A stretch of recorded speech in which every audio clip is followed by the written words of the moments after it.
Hello दोस्तों, आप सभी का जीटीसी एकेडमी में स्वागत है। दोस्तों, अगर आप हमारे चैनल पर पहली बार विजिट कर रहे हैं तो चैनल को सब्सक्राइब करना ना भूलें और साथ ही साथ बेल आइकन को जरूर प्रेस करें, जिससे कि जो हमारे आने वाली अपकमिंग जितनी भी वीडियोस होंगी उन सभी का नोटिफिकेशन सबसे पहले आपको मिले। आज हम बात करने वाले हैं क्लास 10th की मैथ्स का जो चैप्टर 5 है हमारे पास, समांतर श्रेणी, एंड इसको इंग्लिश में बोलते हैं अरिथमेटिक प्रोग्रेशन। ठीक है, तो इसमें हमने एक्सरसाइज 5.1 का question number first and second को इजी तरीके से सॉल्व किया है। और इस चैप्टर से आपके पास हर साल जो है 1 से 2 क्वेश्चन आपको दिखेंगे ही दिखेंगे समांतर श्रेणी से।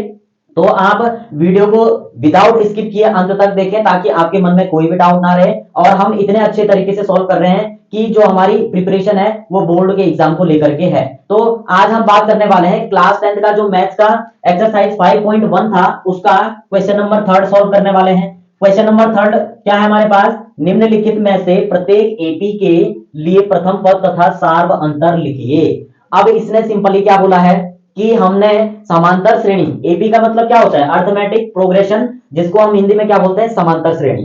तो हमने क्या करना है कि इस समांतर श्रेणी में हमने क्या बताना है कि प्रथम पद कौन सा है और उसका सार्व अंतर क्या है। तो इससे पहले हमने क्वेश्चनों में सीख लिया है कि कैसे हम क्या निकालते हैं, सार्व अंतर निकालते हैं। और प्रथम पद का मतलब जो पहला पद होगा हमारा, यानी कि ये वाला। ठीक है, ये तो सिंपल है, लेकिन अंतर कैसे निकालेंगे, आइए इसको सॉल्व करते हैं। तो जब हम पहले पार्ट को करेंगे तो यहां क्या हो जाएगा, जब हम हल करेंगे तो सबसे पहले इसने क्या बोला था, प्रथम पद, तो यहां लिख दो प्रथम पद a इज इक्वल टू, प्रथम पद क्या है हमारे पास 3, तो यहां लिख देंगे 3। ठीक है, उसके बाद इसने बोला था सार्व अंतर, तो सार्व अंतर का मतलब d, तो d को निकालने के लिए हमारे पास फॉर्मूला क्या होता है, d को निकालने के लिए होता है a2 माइनस a1। ठीक है, अब यहां पर a2 क्या है, a2 यानी कि जो ये हमारे पास द्वितीय पद है, a1 क्या है जो हमारे पास पहला पद है।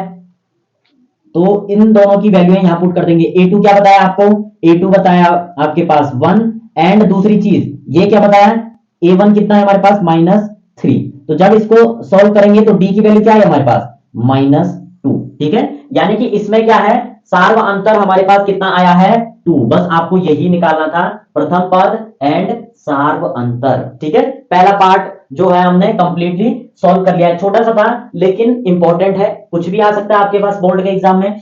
सेकंड पार्ट क्या है हमारे पास, -5, -1, 3 एंड 7। इसमें भी प्रथम पद क्या हो जाएगा, प्रथम पद हो जाएगा यहां पर प्रथम पद a बराबर, प्रथम पद क्या है हमारे पास -5, तो यहां लिख देंगे -5। ठीक है, उसके बाद हम क्या निकालते हैं, सार्व अंतर, यानी कि सार्व अंतर d होता है हमारा। d के लिए क्या करते हैं हम, a2 माइनस a1।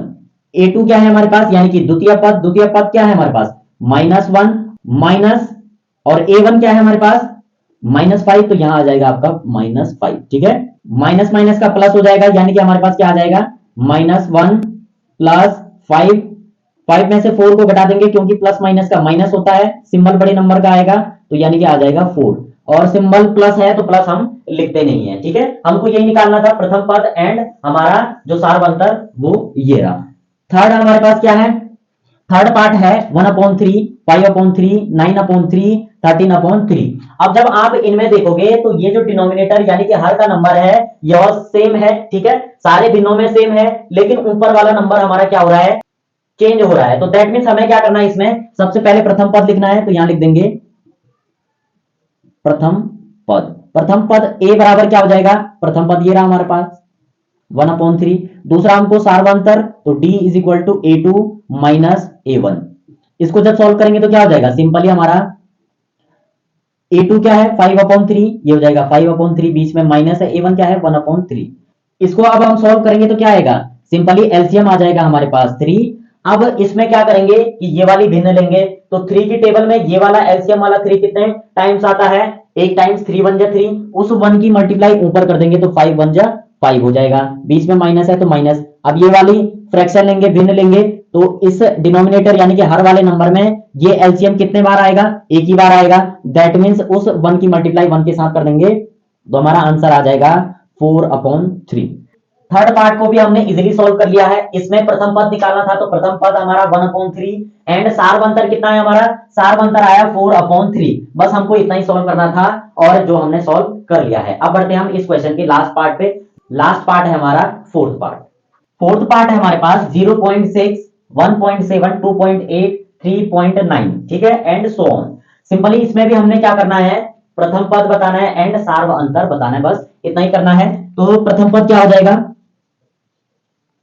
प्रथम पद हो जाएगा हमारे पास a इज इक्वल टू, प्रथम पद क्या है 0.6। उसके बाद हम निकाल रहे थे सार्वंतर, तो सार्वंतर होता है d इज इक्वल टू होता है a2 माइनस a1।